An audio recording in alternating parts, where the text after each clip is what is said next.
me then.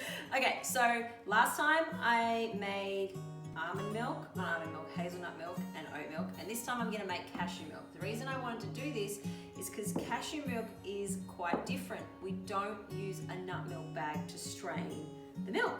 It pretty much just pulps up to nothing.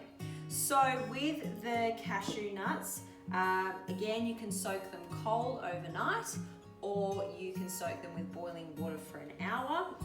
Mine were done with boiling water, and I only did them a couple of hours ago, so I gave it some more time. Again, the difference between this is they say soaking your nuts overnight activates the nuts, and doing it in cold water wouldn't cook them, so there may be more nutritional benefits to it. But for me, I needed to show you how to do the nuts, so I just did it with boiling water. It's the same way I do it when I do cashew cheese as well. So what I've done is I've taken a cup of cashew nuts, and soaked them in water, and now I'm going to drain them. And she's back.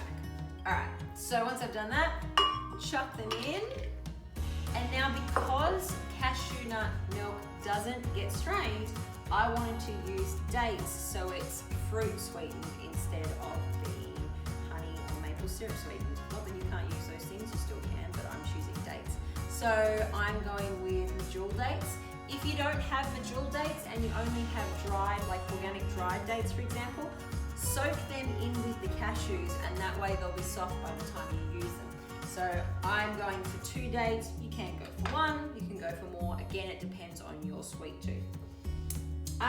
With salt, I'm only doing a pinch of salt because I find that sometimes cashews bring the salt out more. It's really weird, it could just be my taste buds. So I'm literally just gonna do a pinch, which is probably about 1/8 of a teaspoon if you wanna get specific.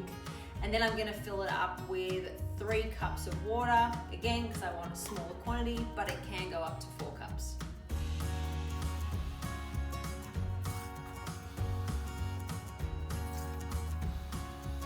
Okay, so I'm pouring in my 3rd cup of water, and this will be really good because I get to see just how liquidy it becomes and whether I want to add more. So, you ready?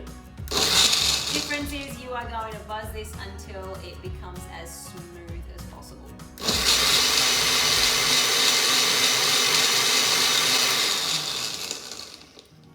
Alright, I want to check the consistency of my cashew nut milk. So, I got my jug. I'm going to pour it out and see. It looks pretty good, still looks a little bit grainy. My suggestion is pour a bit out and try it.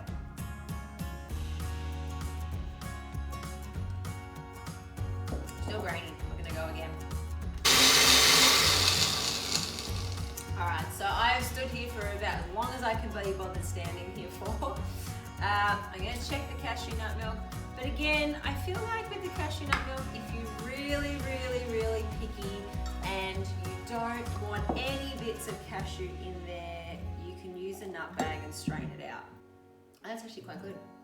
I, on the other hand, don't really care about the nutty bits, and when you pour it into the bottle, they're going to settle into the bottle. They're going to settle to the bottom anyway. So that is cashew nut milk. Remember, the difference is you don't have to strain cashew nut milk. Awesome. So there you have it. The 3rd in a series of nut milks. Don't ask me to do banana milk because that's just